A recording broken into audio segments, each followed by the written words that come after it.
Analysis paralysis. हर नया trader फंसता है। कभी सोचा है, इतनी सारी किताबें पढ़ने के बाद भी, इतना सारा यूट्यूब देखने के बाद भी, जब चार्ट सामने आता है तो हाथ क्यों नहीं चलता? एनालिसिस पैरालिसिस, यही वो जाल है जिसमें हर नया ट्रेडर फंसता है। अगर आप सच में इन बातों को समझते हैं तो अभी सब्सक्राइब करिए बुक सिचुएशन को, क्योंकि आगे की बातें वही सुनेगा जो वाकई सीखना चाहता है। क्योंकि ये सिर्फ एक वीडियो नहीं है, ये उन लोगों के लिए है जो हर बार सोचते हैं पर कभी ट्रिगर नहीं खींचते। परफेक्ट की तलाश जो कभी पूरी नहीं होती। नए ट्रेडर की सबसे बड़ी गलती यही होती है, वो सोचता है थोड़ा और सीख लूं, फिर ट्रेड करूंगा, थोड़ा और देख लूं, एकदम परफेक्ट सेटअप मिलते ही एंट्री लूंगा। पर हकीकत यह है कि मार्केट में कोई भी चीज 100% परफेक्ट नहीं होती। चार्ट्स कभी क्लियर नहीं होते, इंडिकेटर्स कभी एकमत नहीं होते और न्यूज हर बार उल्टा ही काम करती है। लेकिन दिमाग को लगता है शायद अभी और वेट कर लूं तो एकदम सही मौका आ जाएगा, और इसी वेट में महीने निकल जाते हैं। ओवर थिंकिंग वर्सेस एक्शन, असली लड़ाई यही है। एनालिसिस पैरालिसिस दरअसल एक साइकोलॉजिकल ट्रैप है। आप हर बार सोचते हैं, क्या ये ट्रेंड सच्चा है? क्या आरएसआई सही सिग्नल दे रहा है? क्या वॉल्यूम मैच कर रहा है?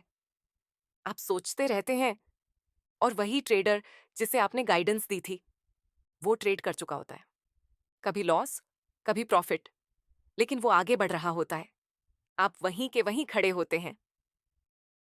एग्जाम्पल जो दिल में चुभेगा। इमेजिन करो, आपने किसी स्टॉक को हफ्तों ऑब्जर्व किया, सब कुछ सही लग रहा था, पर एक छोटी सी कैंडल या न्यूज ने आपको रोक दिया। आपने ट्रेड नहीं किया। अगले दिन वही स्टॉक 8% ऊपर गया। आप बैठकर सोचते रहे, मैंने क्यों नहीं किया? और यही होता है बार बार। ओवर थिंकिंग आपको सक्सेस से दूर करता है। असल वजह क्या होती है? फियर ऑफ बीइंग रॉन्ग, लोग गलत साबित होने से डरते हैं। नीड फॉर कंट्रोल, सब कुछ समझना चाहते हैं, तभी कदम उठाना। इंफॉर्मेशन ओवरलोड, इतना पढ़ते हैं कि दिमाग सुन्न हो जाता है। लैक ऑफ ट्रस्ट, खुद के सेटअप, खुद के प्लान पर भरोसा नहीं। तो इससे बाहर कैसे आए? डिसीजन मेकिंग मसल, सोचना जरूरी है, लेकिन फैसला लेना और भी जरूरी है। हर दिन एक छोटा सा ट्रेड करो, just to break the freeze. Define your criteria, एक प्लान बनाओ, कब एंट्री लेनी है, कब एग्जिट करनी है।